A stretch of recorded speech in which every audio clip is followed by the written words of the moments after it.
Susunduin ko sana yung anak ko dun sa hipag ko sa Bulacan. Hindi po siya nagpasundo. Yung po pala, pinuntahan po pala nung boyfriend niya doon. Tinawagan po ako nung hipag ko na, Ate Merly, umuwi ka dito at yung anak mo nawawala. JR, sinabi ko sa'yo, pagtapusin mo muna ang pag-aaral. Di ko naman kayo pinag-iigpitan. Alam mo ba, alam mo naman, hirap na nga ako. Tapos ginawa mo pa rin yung ganyan, sinama mo pa rin yung anak ko. Magkikita po ngayon at mag-uusap-usap po. Naantay rin po ni Papa kasi ngayon po hindi po pumasok ngayon sa trabaho si Papa. Maganda po, attorney, papuntahin po natin dito sa opisina namin para ma-evaluate din namin kung ano yung pwede namin isang pangreklamo kung magre-reklamo po ang gulang. Kayo, JR, handa naman kayo na pumunta doon? Handa po.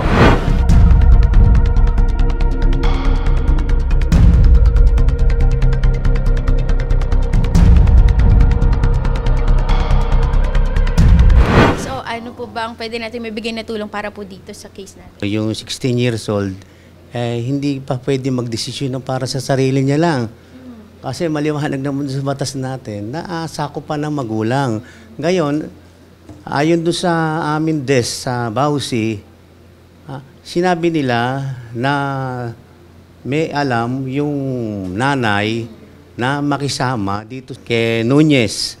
Kahit gano'n, gumawa pa ng sulat yung batang babae na hindi naman po pwedeng i-valido itong sulat na to. Kasi dahil doon sa batas natin. Maliban na lang kung yung nanay talaga mismo ang kasama at nagsalita ng pahintulo na sumama yung ano. Ako po ay wala pong alam sa totoo lang sa pangyayari na ganyan po. Wala po akong pahintulot. Hindi ko po alam yan. Kaya nga po ako naghahabol. Kasi nga po, bata pa yung anak ko. Isa pa po, ayaw ko pa po talaga siyang pag-asawahin. Sinasabihan ko na po sila na pagtapusin niya muna itong anak ko, di ko naman sila binabawalan na magkaroon ng relasyon. Kaya po napakatigas ng ulo niya. Sa probinsya pa lang po, pinakiusapan ko na siya. Hanggang sa maging sa school po, pinupuntahan niya doon. Hanggang sa pinagpaalam ko na nga lang po ito sa principal na i-stop ko muna ng pag-aaral pala nga mahiwalay sa kanya, malayo. Kaya po ako naghahabol na gusto ko mabawi yung anak ko kasi napakabata pa po para mag-asawa. Kung talagang mahal ka niya, maghihintay siya. Ito naman ginagawa ng mama mo para naman sa inyong dalawa. Gusto ko na po yan ihatid. Ang sagot ko sa akin, dito ihatid mo lang naman ako. Papakamatay na lang ako. Sabi ko, ay kinuha ka na ng nanay mo. Ikaw pa may gana magsabing magpapakamatay. Di ba anong sabi mo doon? Pag gusto mo ng breaking si JR, di ba anong sabi sa'yo? Gusto magpakamatay ni JR. Nakita ko pa yung conversation niyo ng tita mo, tita, dali na sa ba si JR, baka nagpakamatay na. Di ba may conversation pa kayo ng ganun? Bakit ano bang ginawa ko sa'yo na dapat ikagalit mo sa akin? Dapat nga ako na ang galit na galit sa iyo. Almost 1 month na pag ganun-ganon ako. Alam mo walang perang nagsusustento sa akin. Nagtatrabaho ako para sa inyo. Kahit gustong-gusto ng bata yung lalaki, minor de edad, sa galit ng magulang, nakasuhan. Ito, maayos pa kung kaso magiging kasundoon niya. Ang kondisyon ko po, ma'am, ayoko muna siyang magkaroon ng sa anak ko. Gusto ko mailayo muna siya sa anak ko. Huwag na muna niyang lalapitan yung anak ko, yun ang magiging kondisyon ko. At itong anak ko na ito ay i-ground ko po siya sa cellphone. Hindi ko muna siya pagse-cellphonein para hindi niya ako matakasan. Okay sa'yo yun? Sige po. Sige po. Magkaroon kayo ng kasunduan. Para yun ang basihan ng usapan. Kasunduan. At ito po, napag-usapan ng magkabilang panig na gusto ni Nanay Merly L. Almadrones na siya ay tatanggalan ng komunikasyon kay John Robert at siya ay pag-aaralin next year at gusto lang mangyari ni Nanay Merly ay makasama niya si Joanna May pauwi ng Taguig. At nangangako naman si John Robert na hindi na niya kakausapin si Joanna May na kung labagin niya ito, ang pinagkasunduan nila ay maaari na siyang kasuhan ng nanay ni Joanna May.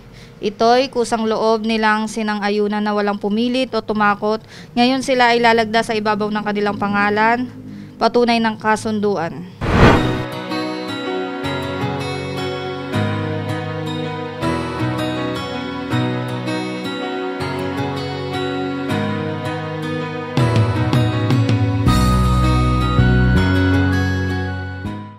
JR, ano na lang yung mensahe mo para kay Joanna? Malagaan mo na lang yung sarili mo. Mag-iingat ka palagi. Mahal na mahal kita. Mahal na mahal din kita.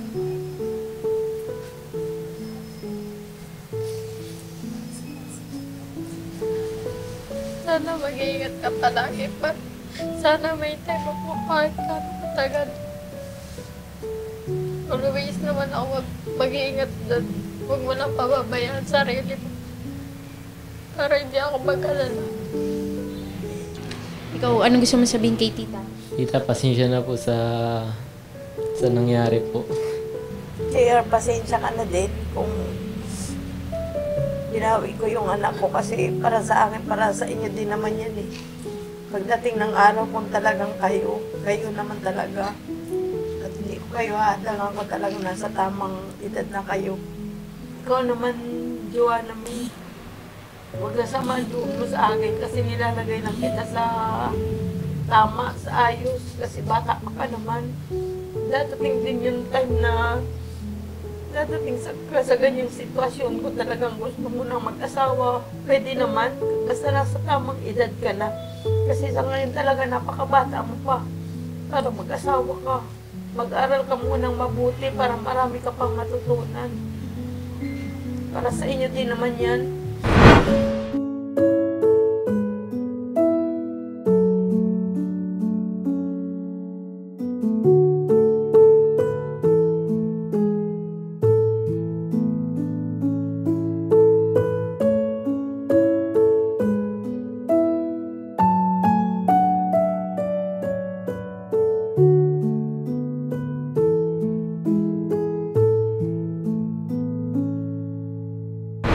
Salamat po ako sa iyo, Senator Rapi Tulfo. Nakuha ko na po yung anak ko, kasama ko na po siya ngayon.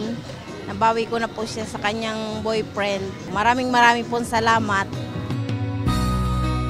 Promise ko po, tatapusin ko yung pag-aaral ko at hihintay ko po na mag-18 years old po ako. Thank you po. Salamat po. Rapi Tulfo, isang taong hindi ka iiwanan. Basta nasa tama ka, ilalabang ka ng patayon. Kahit na sariling reputasyon niya ang itaya, ipagtatanggol ka niya kahit siya ang mapahiya. Ang sarap kapag panatagsan man ng iyong tungtungan. Dahil merong Rapi Tulfo ka na masusumbungan. Pag sa hirap ang lahat ay gusto mo ng tuldukan, gagawa ng paraan pa siya ang iyong tinakbuhan. Di lang basta solusyon sa iyong pinagdadaanan. Maraming mahirap ang